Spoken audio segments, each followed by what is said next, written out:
All right, welcome to our debate recap episode of Prosperity Report Live.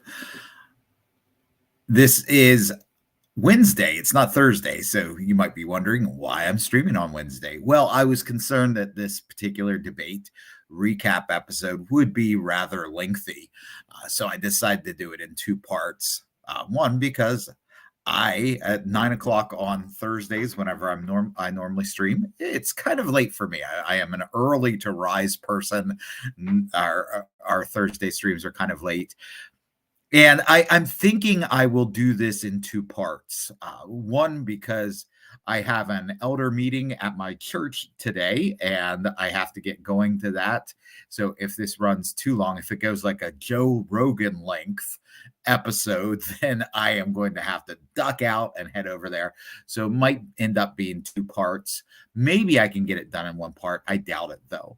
So as we get more people coming in, I am going to do it differently than I did the first stream. The first live stream that I did after a debate was immediately after the debate. So I didn't have a YouTube video version of it like immediately after the debate. So I didn't play clips. This time, what I plan on doing is just playing clips. We'll start at the beginning of the debate. We'll play a clip. I'll respond to that clip and we'll move on. Some of the clips might be shorter. Some of the clips might be longer. I'm not limiting myself to the 90 seconds or the 30-second response time. If they wanted me to be limited to that, they should have invited me onto the debate stage. But this time we're doing my house, my rules. So that's how we'll do it this time. So without further ado, let's go ahead and get started here. So we're going to play a little bit of it, and I'll just respond. So.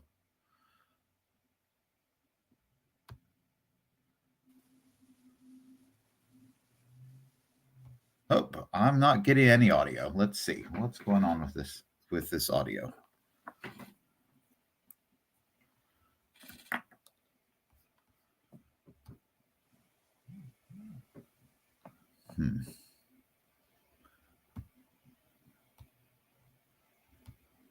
Our moderators for this evening, Univision anchor Ilya Garcia, and 6 ABC anchors Shari Williams and Matt O'Donnell.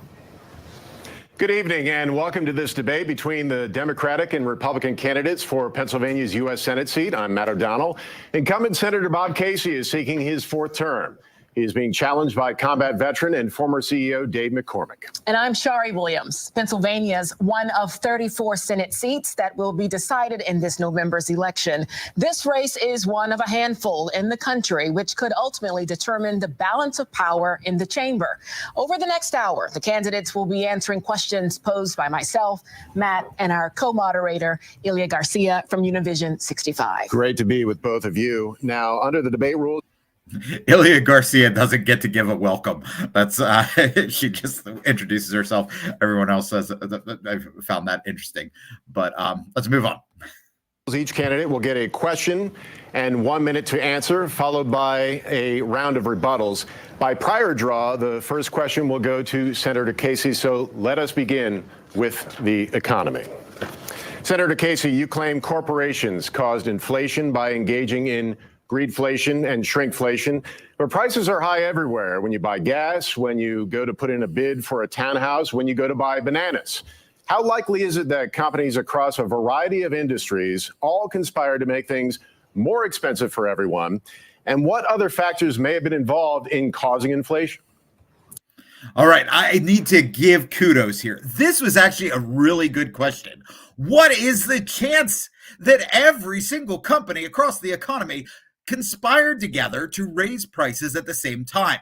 Because we know that profits don't only come from raising prices. Sometimes, in order to increase profits, companies lower prices to drive up the quantity demanded. So why was it that every single industry in a wide variety of sectors decided to raise prices at the same time, if we're to believe in Bob Casey's greedflation? Let's see what Casey responds to this with. Well, Matt, thank you, and I want to thank all those who are here in 6ABC for hosting this debate. Look, across the country, especially in the last several years, prices have been way up. The cost of food, the cost of household items have skyrocketed.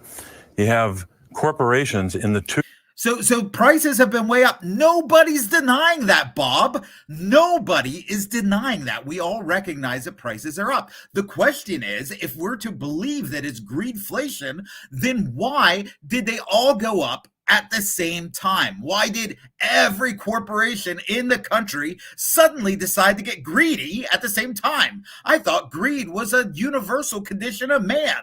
Why did every company decide to get greedy all at the same time, Bob? 2-year period from the middle of 2020 to the middle of 2022, corporate profits going up 75%, 5 times the rate of inflation. So yes, those who have access to money first are going to get profits. They're going to make big bucks. That's what happens when you print new money, and some industries are at the center. But he didn't explain yet. Maybe he will. Why is it that every single sector sees prices go up? Corporations were engaged in price gouging, taking advantage of the pandemic and the inflationary pressures. And I think price gouging, taking advantage of the pandemic and inflationary pressures. Well, okay, maybe I can see, but normally price gouging is associated with disasters. And yes, I would call the 2020 handling of the pandemic by Democratic governors and President Donald Trump a disaster. But that disaster ended a couple years ago. So we're beyond that disaster planning. So what disaster is he talking about now that we're getting price gouging? The Biden-Harris economy? I guess so. I guess that is the disaster that he's talking about right now. So I'm not in agreement that price gouging is an issue that needs to be fixed by the government. In fact, price gouging is a way that the economy addresses things. And but if we're talking about price gouging, you have to identify the disaster. And normally disasters are localized. So we have a disaster from 2 hurricanes, and they were localized in the American South. So it makes sense for local governments to address that, not for a national standard on all of that. The national standard would not make sense in price gouging. We should do something about it. We should point it out like I have, issued reports on it. Secondly, I love, he's a senator. He's like, here's what we're going to do about it. We'll point it out and issue reports. Oh, wow. That sounds like it's going to make a huge difference, right? You better watch out. We're going to point it out and we'll issue reports. My goodness. Does anybody take this guy seriously?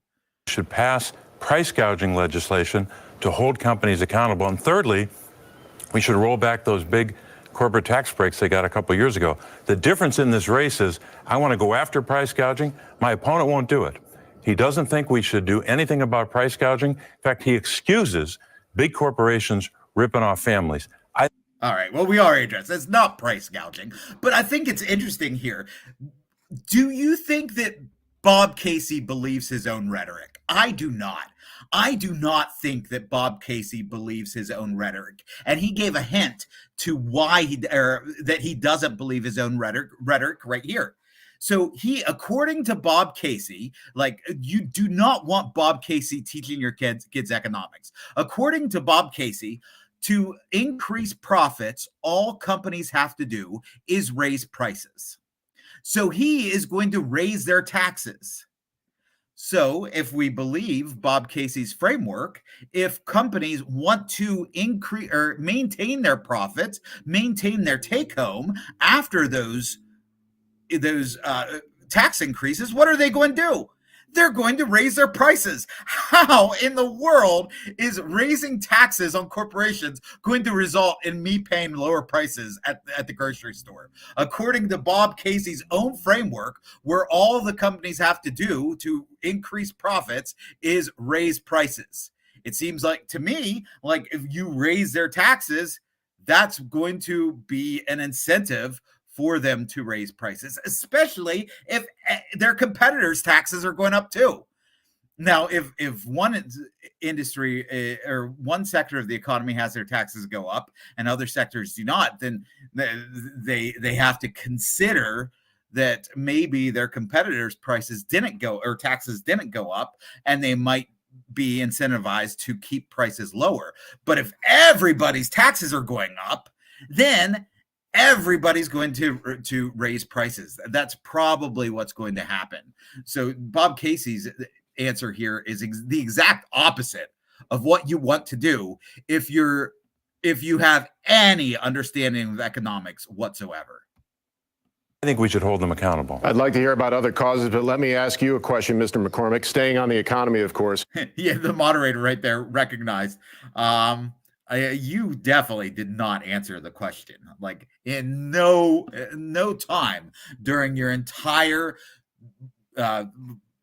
90 seconds or whatever it was. It went on for like 7 minutes because I kept pausing them. This is why I need to do this in 2 parts. It would be entirely too long. I have a lot to say about these answers. But the moderator recognized he did not answer that question. And these moderators are in the bank for the Democrats. And even he recognized that Bob Casey did not answer this question. You believe excessive federal spending under the Biden administration is the main driver of inflation. The Trump administration set a record in 2020 for having the largest budget deficit in American history at $3.132 trillion. How much responsibility does former President Trump have when it comes to these higher prices? Well, thank All right. Another good question. Kudos to this moderator for asking 2 great questions to start the debate. If it is reckless government spending, as Dave McCormick says he believes, and I do believe that they're printing money just to spend the money, and that's going to lead to inflation. If that's the case, then is Donald Trump to blame for his record spending in 2020? I would give a very simple answer. Yes. Yes, Donald Trump is in part to blame for all of this reckless spending. Joe Biden is to blame as well. Congress, including Bob Casey, is to blame. So, yes, there's lots of blame to go around here. That is a very simple question, a very simple answer. Let's see if Dave McCormick can give that answer. Thank you to 6ABC, and thank you for your moderating the debate tonight. Listen, this is a very clear and stark choice. Senator Casey, Joe Biden, Kamala Harris said that all this $5 trillion of new spending would not drive inflation. Larry Summers, a Democrat economist that served as Obama's Treasury Secretary, said, no, if you spend $5 trillion, which is what they spent, of new money, it's going to drive up prices. That wasn't just one of the COVID relief packages passed under Trump like $6 trillion. So if $5 trillion is going to drive up inflation, wouldn't the $6 trillion under Trump drive up inflation? He doesn't address this. Plus a war on fossil fuels has driven up fuel prices. So groceries are up 22%, rent 22%, electricity 35%, fuel 50% under the Biden-Harris-Casey plan. So I'm not saying that there isn't some company that could be potentially be price gouging. The problem is that this is caused by bad policy. And Senator Casey has been a 99% vote for all these excessive spending policies. And the one thing we learned in the Army, day one, is you got to take responsibility for your actions. He's not. Okay. Take responsibility for your actions. If you think excessive spending and printing money out of nowhere, which you and I apparently agree on, if you think that's the case and you think that people ought to take responsibility for their actions, just say it. Donald Trump's 2020 was a disaster. Say it. It was a disaster. I think there are Trump supporters out there that agree with me that 2020 under Donald Trump was a disaster. That reckless spending under Donald Trump was a disaster. Why can't he just say that if he believes that reckless spending is going to cause problems? taking responsibility for his actions. These votes were obviously going to drive this inflation problem. It's killing working families, and we need to change. You talk a lot about price gouging. What about other causes, Senator Casey? Matt, there's no question that when you have the kind of skyrocketing prices, again, corporate profits up 75%, there are a number of causes.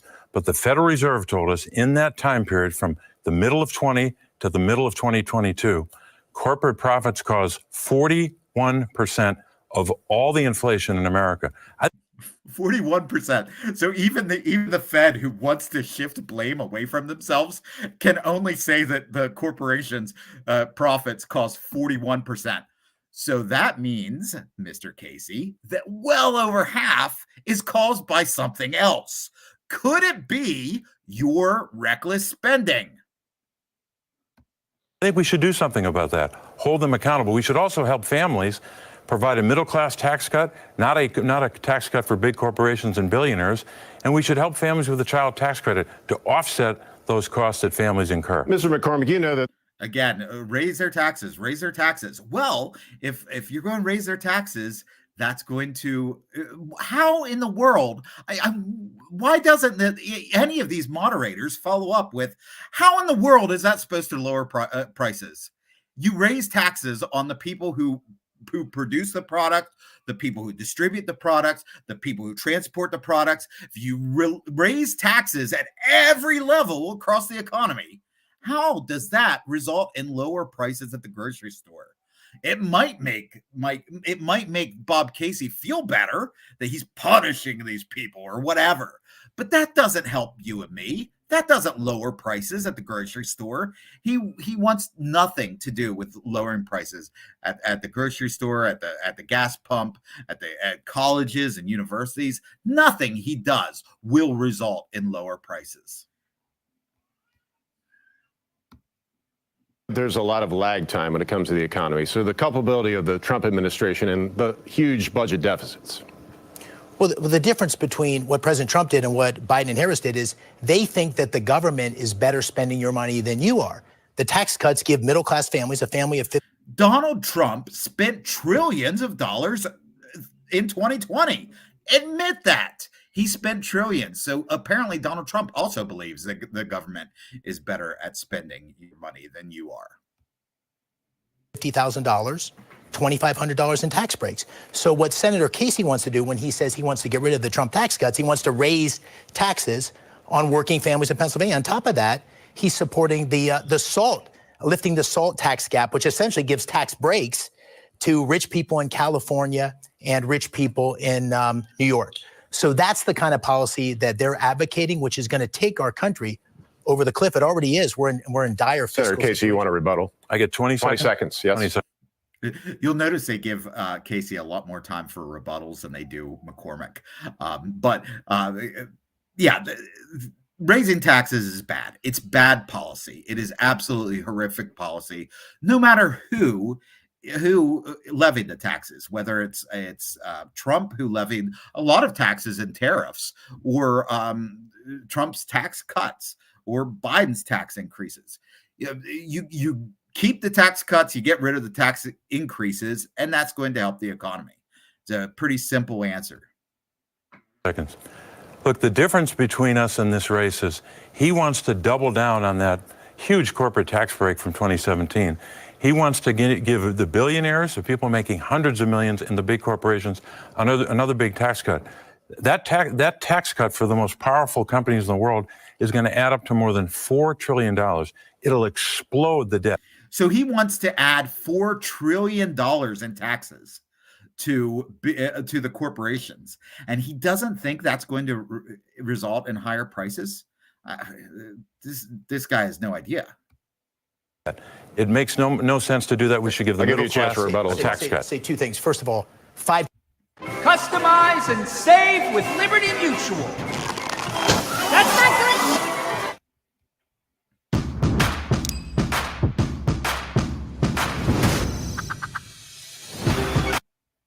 $5 trillion of new spending under Biden, Harris, Casey. $2 trillion more of new spending under Kamala Harris under her new proposals.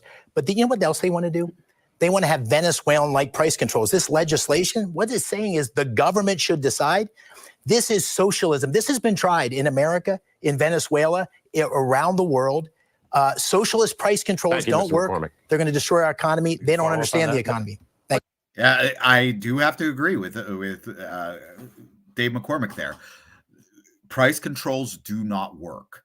Prices are the most effective way to efficiently distribute resources throughout the economy. You don't let prices operate the way that they're supposed to, and resource allocation is going to be messed up.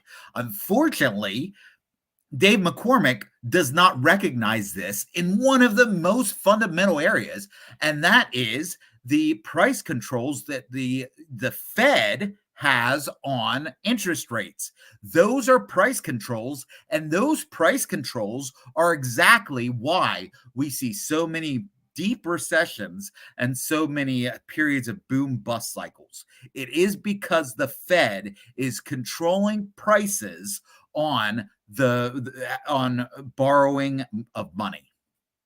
And Dave McCormick does not recognize that, because as a mutual fund manager, he benefited from the Fed's monetary policies. We're going to move now, gentlemen, to the next topic, and this is in the issue of reproductive rights. Mr. McCormick, we will begin with you. You called the overturning of Roe v. Wade a huge victory for the protection of life. You've also stated that decisions on abortion should be left to the states, allowing each to set its own laws. A woman is a woman no matter where she lives. So what is your reasoning for supporting a system where a woman's access to abortion is dependent on her state of residence? Now, if Dave McCormick was truly pro-life the way that I am, he would recognize the problem in the framing of this question, and he would point it out. Yes, a woman is a woman no matter where she lives, but a baby is a baby no matter where that baby lives. Right now, so that baby has rights. Like, if you are a pro-life person, you ought to recognize that that baby has rights. Those rights are granted by God, or if you're not a theist like I am, they're granted by nature. Whatever. The government does not grant rights. The government can either protect rights, or they can violate rights. So that baby has rights, and either the government's going to protect those rights, or the government's going to violate those rights. Now, in the American system, the responsibility for protecting life falls on the state governments. It actually does. So it ought to be up to the states. The states ought to protect lives. And it's as simple as that. But he doesn't. We'll listen to McCormick's answer here. But he doesn't recognize. He claims to be pro-life, but he doesn't recognize the rights of the child. So he won't see how the framing of this question is spun against the pro-life position, because he doesn't truly hold it. This is obviously a very polarizing issue. I'm a father of 6 daughters, and I believe that it's so polarizing that courts shouldn't decide, judges shouldn't decide, people should decide. And there's very different views across states. So I believe it's a states' rights issue. Pennsylvania has a law. Republicans and Democrats alike have supported it. It was signed into law by Senator Casey's father, Governor Casey. Nowhere is he talking about the rights of the unborn. And if you're pro-life, that's got to be how you frame it. Now, I understand, as a libertarian, I understand the pro-abortion stance. And I will actually, as a libertarian, call it a pro-choice stance, because pro-choice libertarians tend to truly be pro-choice. Pro-choice Democrats do not be. The pro-choice Democrats tend to say, there's one choice that you can make that I will protect, and it's your choice to have an abortion. Pro-choice libertarians are actually pro-choice. And I will disagree with them, but at least I can understand their argument. Their argument is that the fetus is not a human being that deserves protection. The pro-life libertarians' argument is that the fetus is a human being that deserves protection. I think scientifically and morally and biblically, the position comes down that life begins at conception. So I think that the fetus deserves protection. If the fetus is not a human life, then the woman, by all means, ought not be stopped from having an abortion. So it comes down to whether the fetus is a human being or not. And neither Casey nor Dave McCormick will talk about that. Neither of them will talk about it from that perspective, because I don't know. Casey's flip-flopped on the issue so much, and McCormick is not truly pro-life. Also support the 3 exceptions for rape, incest, and life of the mother. And I would not support any national legislation or any national ban. And Senator Casey's the extremist on this. Senator Casey has voted for legislation that allows abortion up to the end of the 3rd trimester and federal funding for it. I think that the people should decide. That is a very extreme position. Few people recognize that there are only like 6 countries in the world that allow abortions right up till the moment of birth. And those countries are places like North Korea, communist China, Vietnam, South Korea, interestingly, is one of those countries. Canada under Trudeau, which is basically a socialist country at this point, and the United States. Those are like the only 6 countries in the world that allow that. Abortions without question after the 20th week. Like, I think there are like 52 countries in Europe, and 49 of those 52 countries will not allow an abortion without question after the 20th week. So the allowing abortions right up to the 9th month is a pretty extreme position that Bob Casey takes. But if you don't believe that the fetus is a human being, why not allow abortion right up to the 9th month? If you believe that a personhood doesn't exist until the person can speak and display some level of until the brain is fully developed, then why not allow people to allow their children to die up till the age of like 25 when the brain is fully formed? It's really, unless you get to the heart of the issue, which is what is the being that's in the womb of that woman, none of the positions make a lot of sense. It's a very tough issue.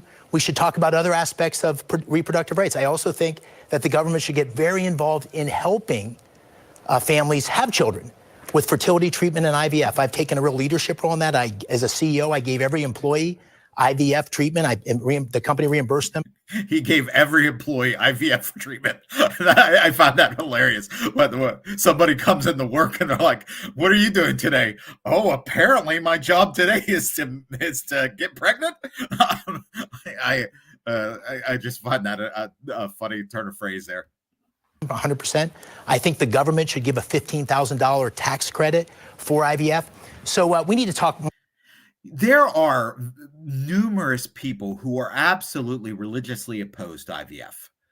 And the idea that taxes should, and I don't know if his tax credit is a refundable tax credit or not, but the idea that the government should be promoting this treatment is absurd.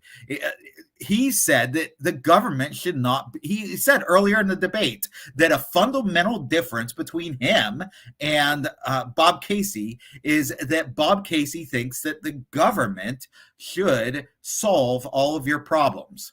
Well, here we have Dave McCormick saying the government ought to solve your infertility problems. This is absurd. More expansively about reproductive rights, and I think the people respectfully need to decide. My question for that and a follow-up, a woman in Ohio, is she any different from a woman in Pennsylvania, leaving it to the states? Yeah, well, And again, because Bob Casey or because Dave McCormick is not truly pro-life, he didn't address this issue that she asked. And the correct way to address this is, I believe that a fetus in Pennsylvania deserves protection, and a fetus in Ohio deserves protection, and it is up to those state governments to protect them. I think when you say states, you mean people. So people get to decide. People get to elect officials that represent their views. So you can't have it both ways. You can't say that we want to have it to be a state's rights, and then when the state does. If the baby is not a human being, then a collective of people ought not to be making the decision. It ought to be the woman to decide if the fetus is not a human being. You did not make the case that the fetus is a human being, so your position makes absolutely no sense. Something you don't like, it's not your personal beliefs. So I do think the people should decide, and that's what's happened in Pennsylvania. I think that Pennsylvania's got a law that people believe in, support, and I support that as well. Mr. McCormick, thank you. Pennsylvania's law, by the way, is basically allowing abortion on demand, and Dave McCormick just said he supports it. So there you have it. There you have it. Evangelical Christian Republicans whose God is spelled GOP and not GOD. You are out there supporting a guy who just said he supports abortion on demand. Shame on you. Senator Casey, you've described yourself as a pro-life Democrat for many years, but more recently, you've taken a stronger stance in favor of abortion rights, particularly after the Dobbs decision. Can you explain to voters what prompted the shift in your stance? Sherry, in 2022, the Supreme Court overturned a 49-year right in the Dobbs case. When they overturned that right, that was overturning Roe v. Wade. And we had a very clear choice at that moment, whether you're a citizen or a member of the United States Senate or a legislator of any kind. You had to make a decision. Do you want those rights restored or not? It's ban abortion or not ban abortion. That was the choice before the country. Well, if Bob Casey, whose entire first 15 years in office claimed to be a pro-life, then the choice ought to have been clear for him. But he was never, like Dave McCormick, he was never truly pro-life. He just goes whichever way the political winds will have him go. And I voted at that moment to restore those rights through the Women's Health Protection Act. When that decision was handed down by the Supreme Court, Mr. McCormick said that decision made him, quote, very, very happy. And he won't say that now, but because whenever he was running in the primary, it made him very, very happy. Right now, it doesn't make him very, very happy because he's running in the general election. The man, Dave McCormick, has no principles. Neither does Bob Casey. But I'll let Bob Casey finish, and you can probably see that he has no principles. His views and his position is in furtherance of what he said. He does not support restoring Roe. He doesn't support the vehicle to do that, the only vehicle right now, which is the Women's Health Protection Act. And it's a big difference in this race. The other thing I would also add is that he doesn't support the IVF bill before the Senate or the bill to make sure we have the opportunity to have birth control as a right. So McCormick just got done saying that he's going to basically have taxpayers pay for IVF. So the fact that he's attacking on that is ridiculous. I disagree with Dave McCormick on taxpayer-funded IVF, but the idea that you're going to stand up there and say that Bob Casey doesn't or that Dave McCormick doesn't support that right after he said he does is absurd.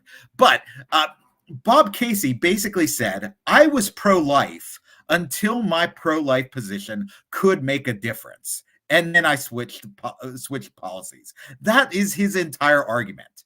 So why was he pro-life? Why was he pro-life up until the Dobbs decision? Up until that point where he could actually make a difference, he was pro-life, and then as immediately, whenever he could make a vote to make a difference, he's like, "Oh no, I'm not pro-life anymore." It's crazy. The only reason to be pro-life is if you believe that a fetus is a child, and there's nothing in the Dobbs decision that should have made him change his mind about that.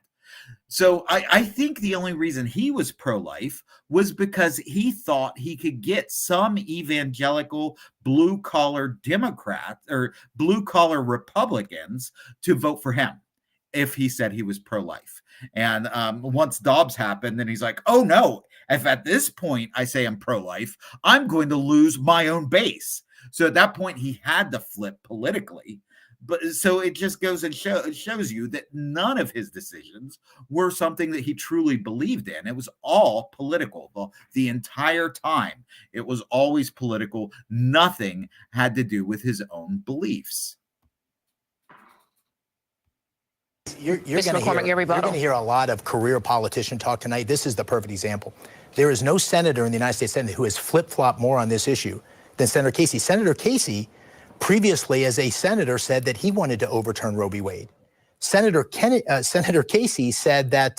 And McCormick is right there. He did say that, and he would say, "I want to overturn Roe v. Wade" whenever he had no power to do so. But as soon as the abortion, he does have power. He's like, "Oh no, we're backtracking." There should be only one exception: life of the mother. Senator Casey was one of the most pro-life senators in the Senate. And he has now moved his position, flip-flopped his position. I don't know how when someone flip-flops on this position, if they held it so strongly then and don't hold it now. So there's no one who... McCormick flip-flopped on the position. He used to be across-the-board pro-life, and then he switched to allowing some exceptions to it. So he says he doesn't know how somebody flip-flops on this issue. Well, Dave McCormick, you did. So you can ask yourself that. Has less credibility on this issue than Senator Casey, and he's essentially going where the wind goes. He's been weak on this and so many issues where his party has shifted to the left. He has shifted with them, and you're going to hear that as a theme tonight. Senator Casey, would you like a rebuttal? Yes, Sherry, I think most Americans believe that our daughters shouldn't have fewer rights than their mothers or their grandmothers. And I think your daughters ought to have the right to life. How about that? So my great grandmother had a right to life, but some daughters do not. We're at a point now where the country is going to make a choice in terms of this Senate race, in terms of control of the Senate, and that will largely determine whether or not those rights are restored or not. I've already voted twice to restore those rights. My opponent won't support that. And may I just do 10 seconds? We have to turn now to the issue of immigration. The first question will be for you, Senator Casey. Senator Casey, the last comprehensive immigration reform was enacted almost 4 decades ago. As a journalist who serves the Hispanic community in our area, I get to hear some of the community's frustrations regarding immigration reform. Some feel that the issue is just a political football that is only given attention to during election time to court the Latino vote. What action steps or legislative measures would you take to ensure Congress gets closer to passing an immigration reform bill this time? Yeah, Ilya, the first thing we should do, and I hope we could do it before a new Congress, but I don't think it'll happen, probably in a new Congress, a new president. First thing we should do is pass the bipartisan border security bill. It's funny, he said a new president. So he's saying that Joe Biden's a do-nothing president, apparently, but everyone forgets that Joe Biden is even president. So that one kind of slips under the radar because nobody even remembers who the president is. Because Bob Casey's right here. Joe Biden is a do-nothing president. He's I think entirely mentally unfit for office at this point. Like we all know that. Before the Senate right now. I think that it's possible that in a new year, a new Congress, that we can get Republicans to work with us on this because most of them already agreed to support it, or a lot of them did at least. And I've already voted for that bill twice. The reason I say that is because border security is critically important, number one. All right, I'm going to say it. I'm just going to come out and say it. Bob Casey used to be a teacher. Could you imagine this guy being your teacher? I would be asleep in class every single day. There, I said it. He is like he has no inflection in his voice. No, he can't say anything in an interesting way. Oh my goodness, I would be asleep. I'm almost falling asleep right now. This is why I had to have this live stream earlier in the day than just Thursday night at 9:00. I would be asleep if I did it Thursday at 9:00. We have to secure our border. That means hiring more Border Patrol. That means investing a lot more in the technology that will stop fentanyl at the border. And that means giving the president new authority to shut down the border and reduce the number of people coming across our border, fixing our asylum system. I think it's funny that the Democrats are now running on a position to, he just said, give the president authority to shut down the border.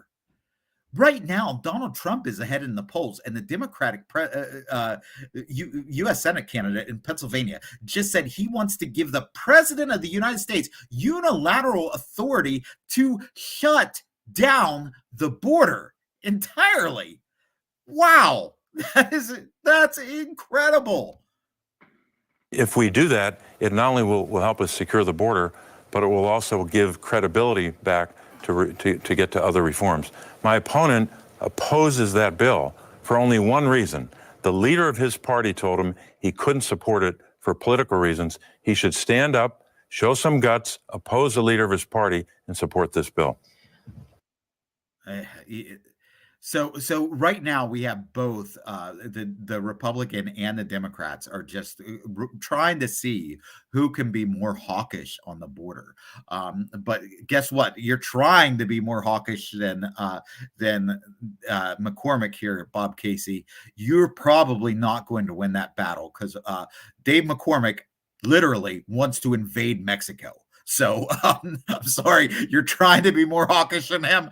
McCormick's going to be more of the nut on this one.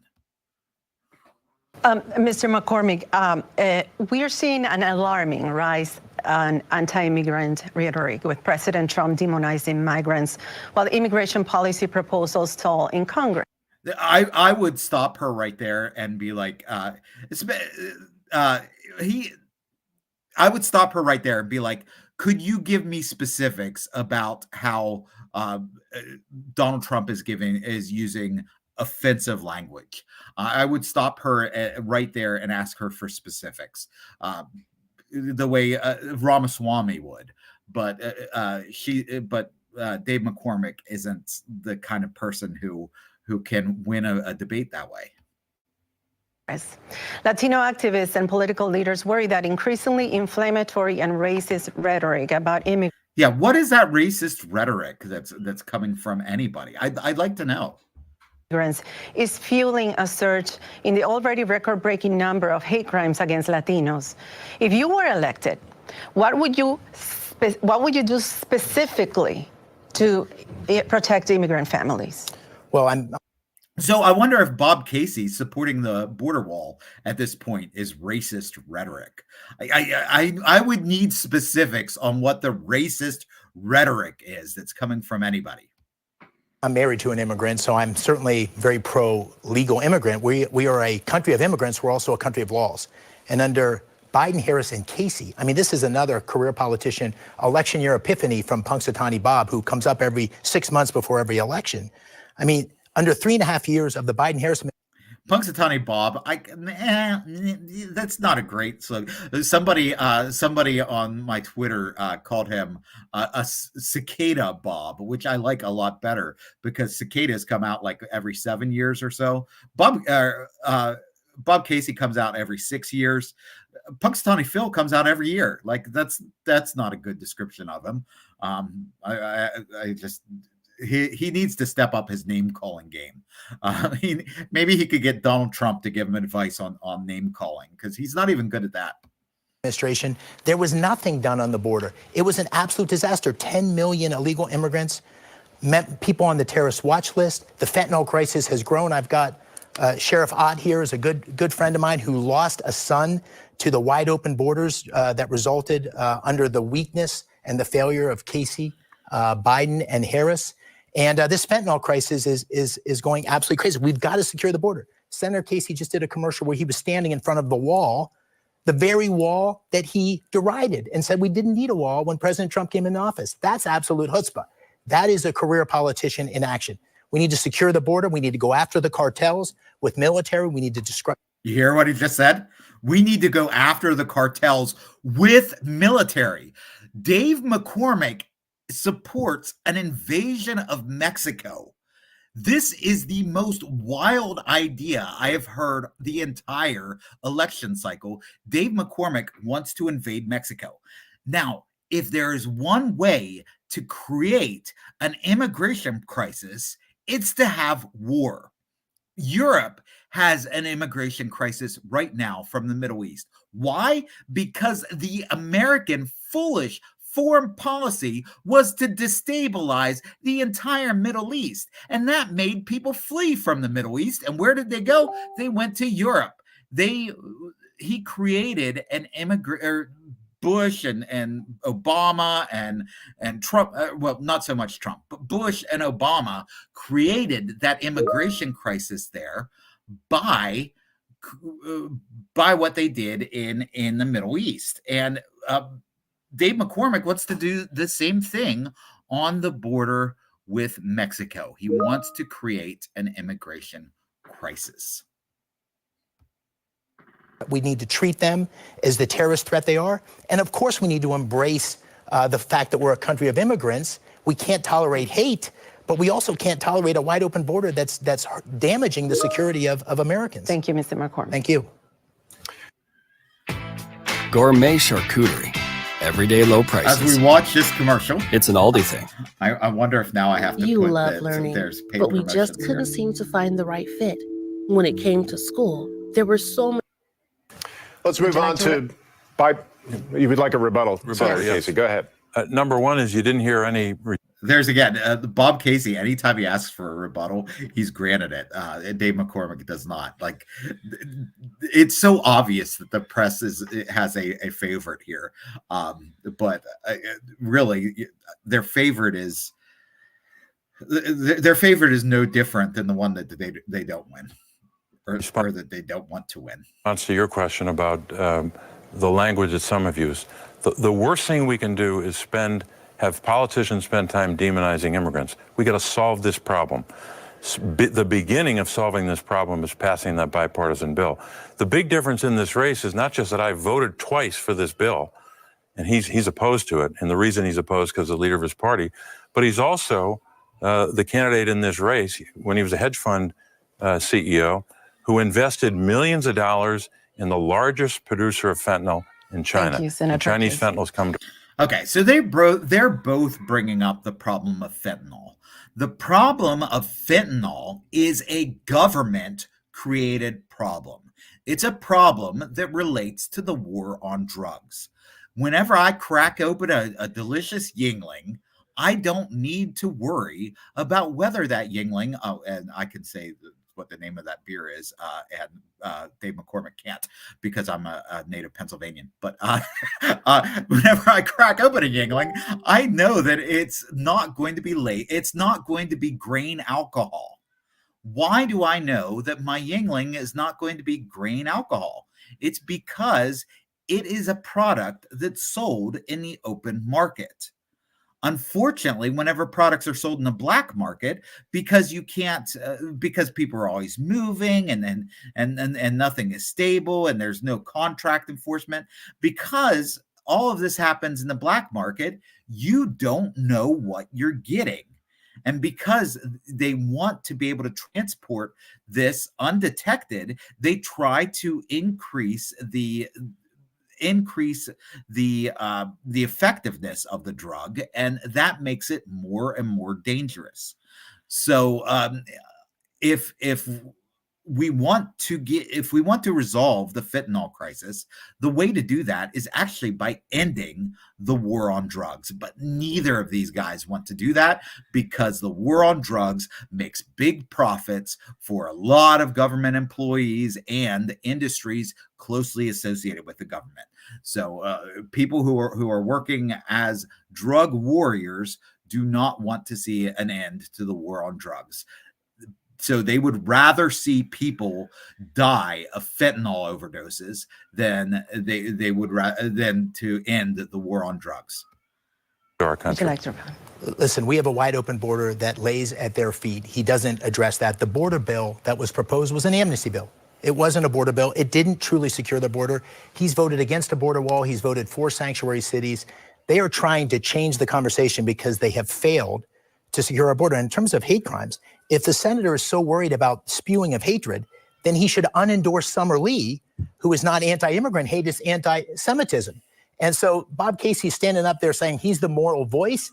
This isn't a moral voice. This is a guy who hasn't had the courage to stand up against his own party and an avowed anti-Semite. Thank you. I don't know precisely what Summer Lee has said that McCormick claims is anti-Semitic, but this idea that you're just going to label people as racist is a borrowing from the playbook of the left.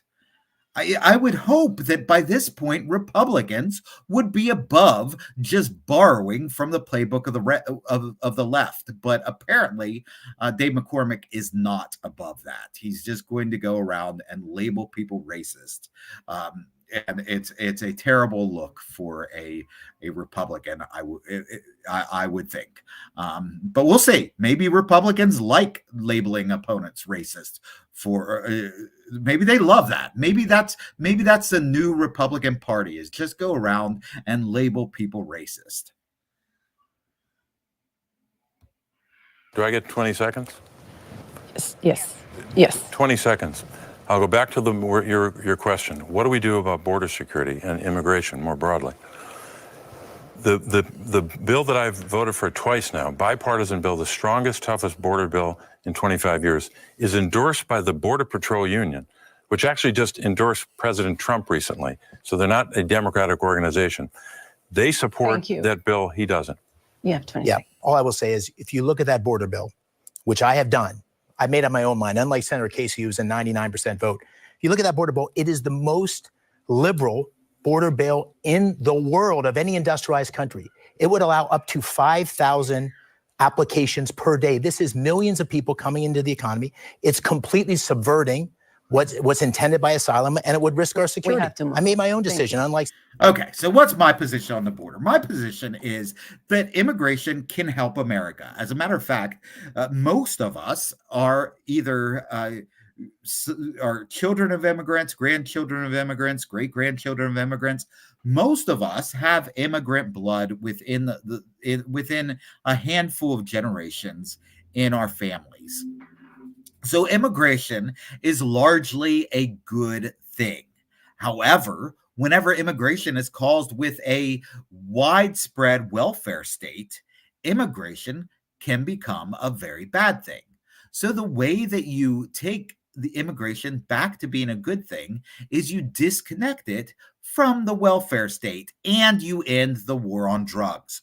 So ending the war on drugs would end a lot of the crime problems that are associated with immigration, and ending its connection to the welfare state can be done simply by having a two-step immigration process. First step, you do a background check. Is this person a criminal? Yes. Too bad. We're not letting you in. Is the person not a criminal? Okay, let's move to step two. Step two, you must promise that you will never accept a single dime from the American taxpayers. So, do you have enough confidence in your ability to be a productive citizen that you are willing to come to this country without any housing assistance, without any food stamps, without any schooling? Your schooling for your kids, you got to provide that for yourself, without any assistance in healthcare. If you have enough confidence in your ability to be a productive citizen that you're willing to take that risk, come on in. Because that's what brought immigrants here throughout the 1800s and early 1900s and 1700s. The immigrants who came here left everything, came here with nothing, came here with no safety net, and oftentimes prospered, because that's the level of confidence they had in their ability. And if we can get immigrants like that coming into Pennsylvania, that is going to make Pennsylvania more peaceful and more prosperous. And let's end this. We're only 17 minutes in. I better go a little bit longer today so I don't have to go too long tomorrow night. So let's keep going. Senator Casey, thank you. Gentlemen, we'd like to talk about bipartisanship and civility in politics. Mr. McCormick, you seek to become a member of the 2025 freshman class in Washington. To many, I look for tripartisanship or quad partisanship. I want more than just two parties. And I'll tell you what, if any state were to elect a libertarian to the Senate, that state would have so much power, because it's going to be close to 50-50.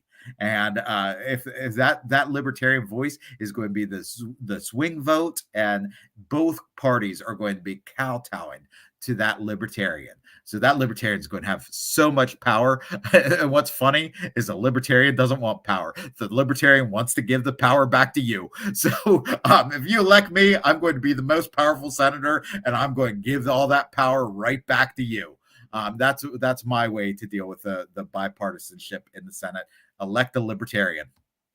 voters, the newer congressional members seem more interested in gaining new social media followers and more cable TV appearances, and less interested in passing bills and speaking to colleagues on the other side. How, as a new senator, might you be different? Here's the America I know.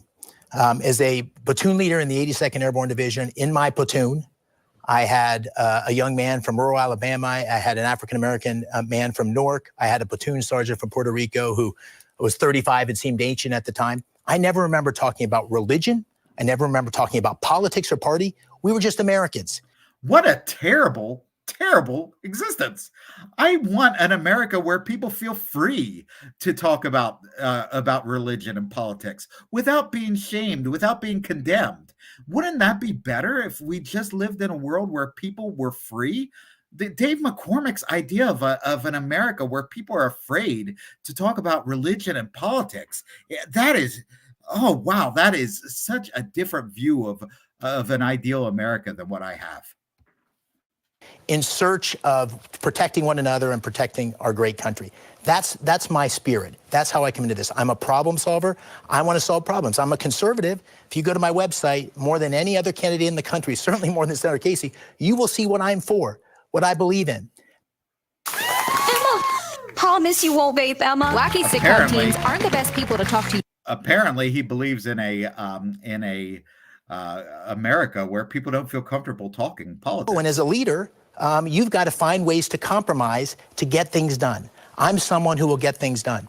Senator Casey, in 18 years in the Senate, 30 years in elected office, does not have a record he can run on, which is why he's devoted himself to attacking me. So if you want to talk about civility, we got to get through this election, get a new senator in Pennsylvania that can actually work across the aisle and get things done. Senator Casey has not proven himself to be such a senator. Senator Casey, you hear this. Americans say time and time again they are fed up with the incivility, the lack of bipartisanship in Washington. What have you done in your first 3 terms to take the temperature down and cross the line and work with Republicans? Matt, in order to get something done in the United States Senate, you have to work in a bipartisan way, and that's what I've done. In the period of the last Congress, 21 and 22, I wrote and passed more bills than almost anybody in the whole Senate. I should have fact checked that. I did watch this at like 1.75 speed early this morning. And I, whenever he said that, I was like, that can't be right. Bob Casey, I can't remember Bob Casey writing a single bill. He wrote more than anybody else, maybe in the past year, because again, he's a cicada president or a cicada senator, and he only does work once every 6 years. But wow, that is astonishing if true. I wonder if they were like the bill to name the post office after such and such, because so many Senate bills are. So I'll bet those were the types of bills that he was writing. Part of that work stretches not just through this recent time period, but going back even further. Women on college campuses are safer today from sexual assault because of my bill that I passed. Children. Protections for against sexual assault should not just be based on where you're located. Like, you shouldn't have more protection if you're on a college campus than if you're not on a college campus. If the government's doing their job, women ought to be protected against sexual assault no matter where they are. Who have a disability, families are permitted now under the tax law to save for that disability in a tax advantage way, just like you save for college, because of my legislation. Because of my work, we invested in infrastructure in Pennsylvania like we've never done before. That's not the job of the federal government to invest in infrastructure. This was something that was debated in the early part of this republic, and infrastructure programs were. There's nothing in the Constitution that says that the federal government ought to be investing in intrastate infrastructure programs. That ought to be a state decision.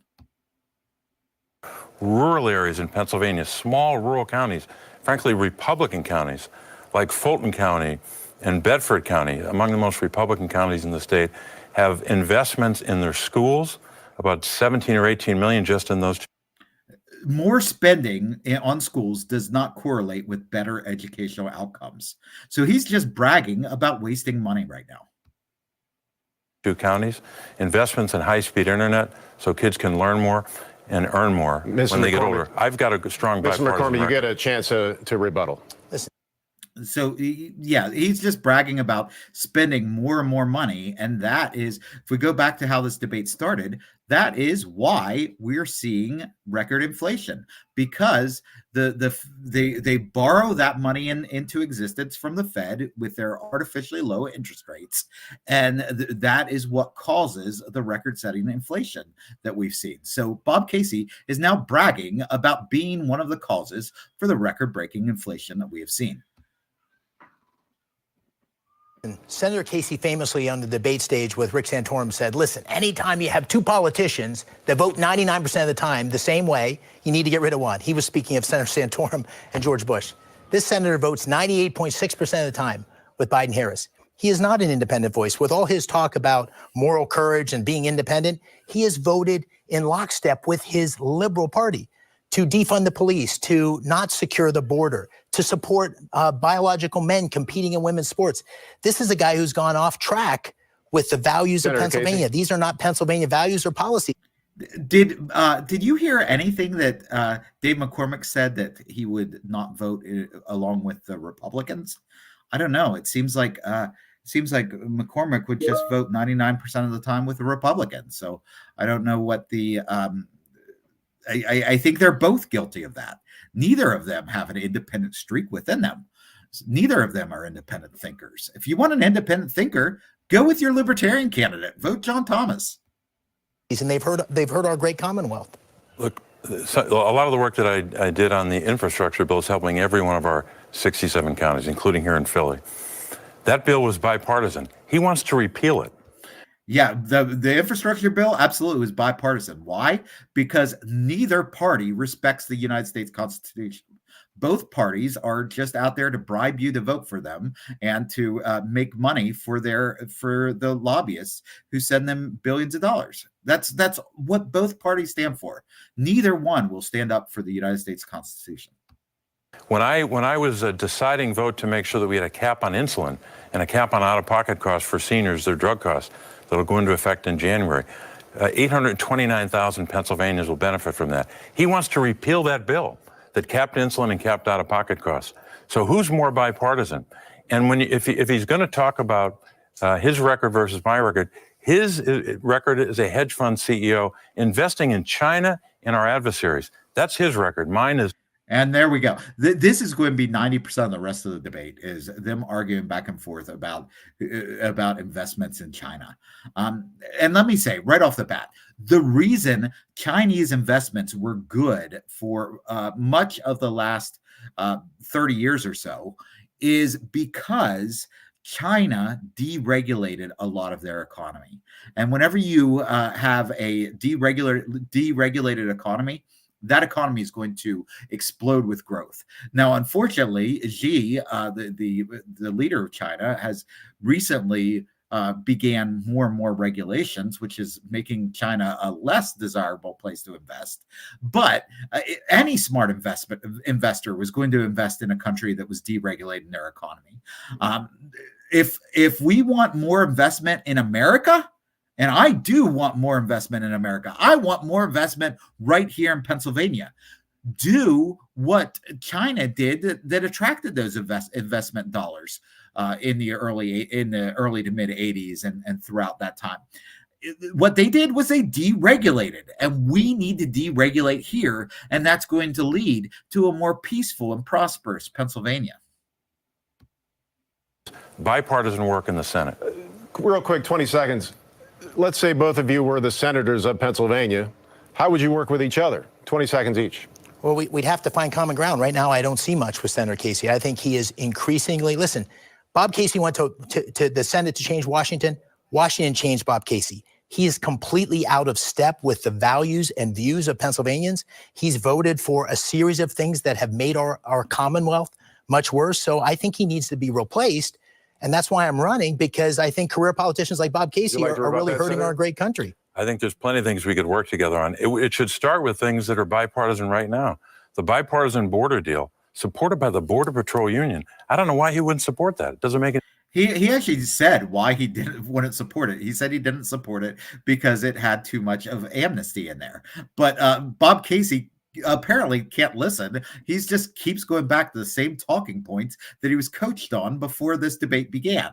And that is probably one of the reasons I find him so excruciatingly boring.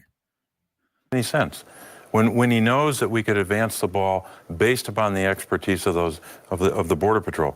But while I was doing that bipartisan work in Pennsylvania, he was investing in our adversaries, investing in China and investing in Russia. Let's move on to the next topic. Next topic, please. We're going to move now to the rising tensions in the Middle East. And Senator Casey. Of course, they're not going to let McCormick respond to that, because anytime Casey asks to respond, they let him. McCormick, they don't allow. Of course, McCormick's not going to say anything interesting either. So I get it. Just keep things moving. We'll start this question with you, sir. The Middle East is on edge for a potential escalation in the region, with Israel promising a retaliatory attack on Iran, and Iran now warning the U.S. it too will retaliate. Researchers at Harvard estimate the U.S. has provided nearly $18 billion to Israel since the festival attack October. $18 billion since October 7th. That's an insane amount of money that we're sending to the Middle East, and I just think that that's wrong. Like, we should not be sending all of our treasures to the Middle East, and all it's doing. Does anybody think that we're safer now after spending those $18 billion than we were before then? Of course not. We're on the brink of a escalation with Iran. A war with Iran is going to devastate the United States of America. And both of these guys want to get us there. They want to start World War III. Both of them want to start World War III. And you'll hear it from both of them. I'm just going to hit play and let's hear them saber. They are going to just argue over who's going to start World War III quicker. Let's go. October 7th, 2023. How do you believe the U.S. can continue to support Israel's right to self-defense while also addressing the humanitarian needs of Palestinian civilians and other civilians as this conflict spreads? You have a minute, sir. Yeah, we have to start with October the 7th, 2023, when a terrorist organization, Hamas, invaded Israel, murdered 1,200 innocent Israelis, and in addition to murdering all those Israelis, raped women and took hostages. That threat to the people of Israel has to be defeated. It's been badly undermined so far, but it is still a threat. Hezbollah is a threat to Israel. The Iranian regime is a threat to Israel. The Houthis, so many extremist organizations in that region. We've got to continue to support Israel's efforts. You know, if everybody hates you, you might want to start considering why. Not just to defend itself, but to take the fight to those terrorists that are threatening them every single day. And I'll continue to support Israel as I always have. But a big difference in this race is, while I was doing that, supporting Israel all these years, my opponent was running that hedge fund in Connecticut, the largest hedge fund in the world. I mentioned the investments in China and Russia. He also invested in a Chinese arms manufacturer that had ties to Iran, and those weapons that they produced made their way to Hamas.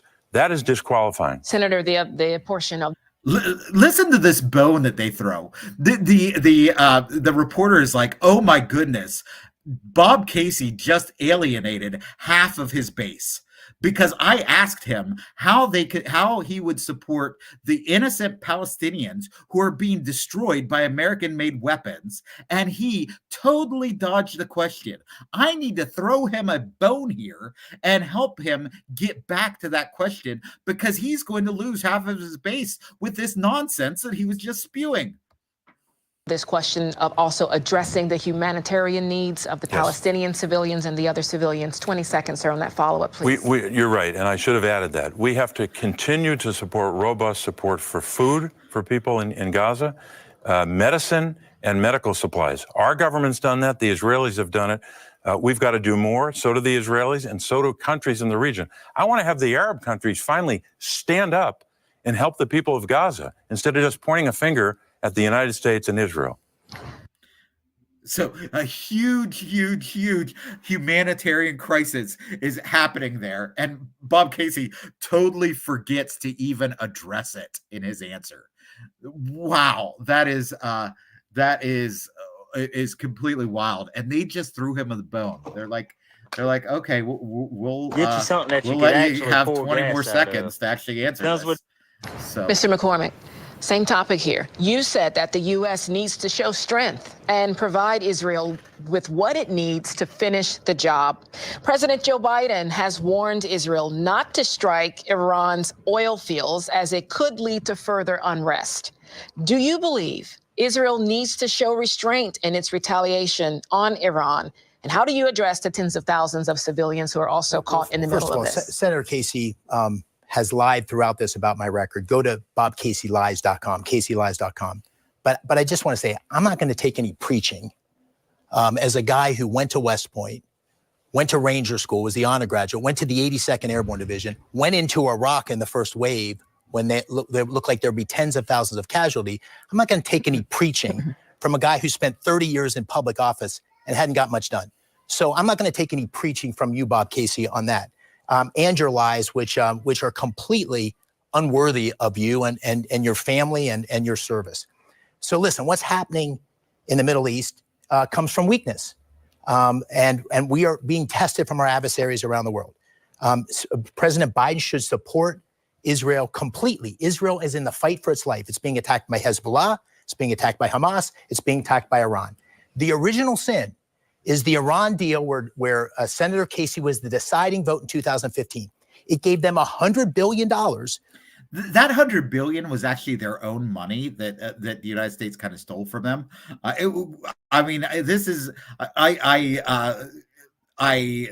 know this is not going to be popular with my conservative friends, but look into that.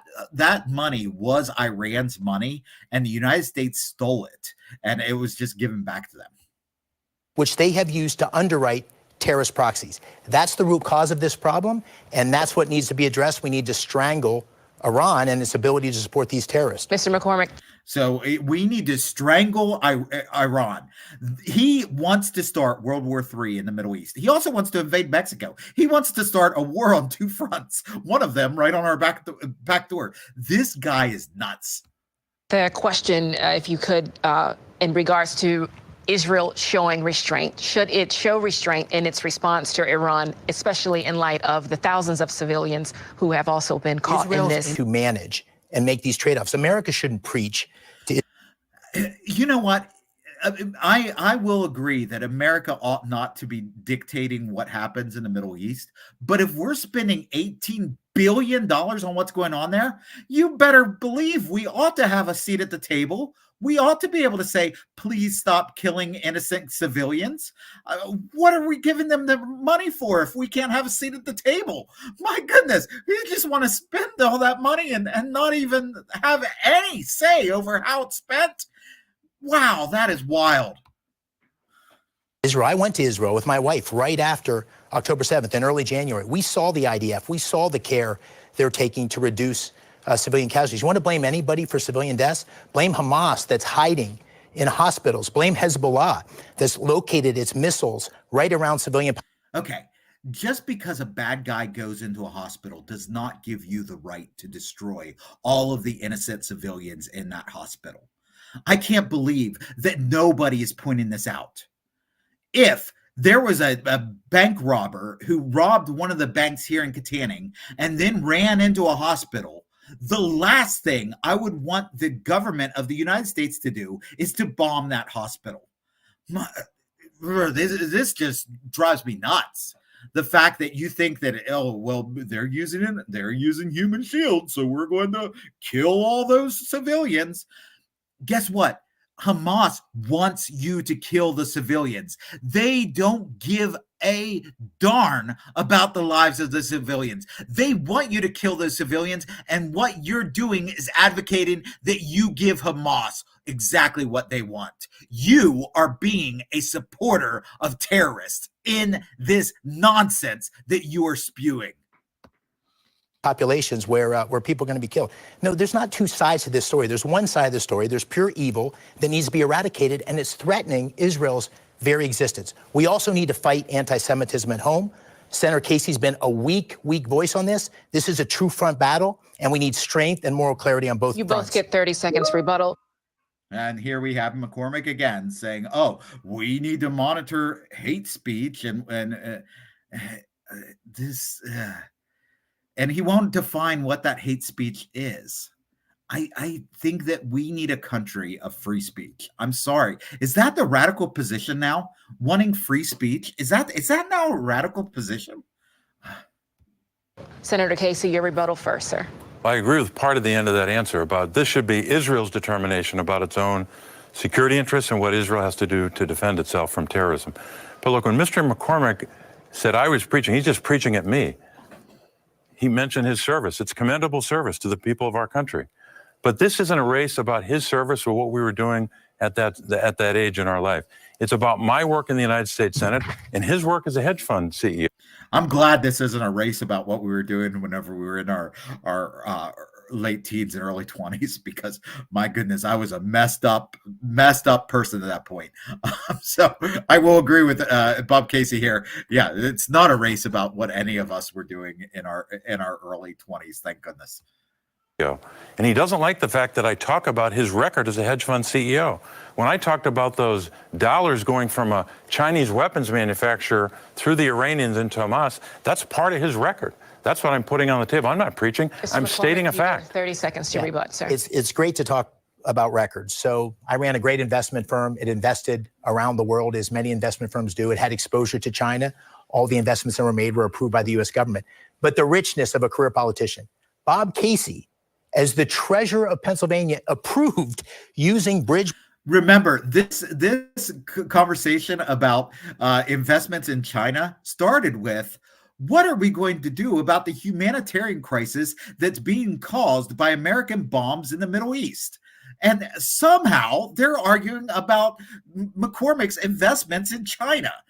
These guys, they will not address a question. They will not answer a simple question because they don't care about that humanitarian crisis that's being caused by American money. Water, which was the firm I worked with and for before I ever got there. All these investments that were happening under Bob Casey as treasurer. Moreover, Bob Casey has invested $31 trillion as the treasurer in China Mobile, which had close ties. He takes lobbying money from firms that are selling drones into the Chinese military PLA. So this is not a guy that actually has much credibility on China. Senator Casey has a... Okay, so I'm going to cut it off there because, like, I do have to get to a meeting at my church, but hey, let's stop. Let's pause here at a moment where I agree with both of them.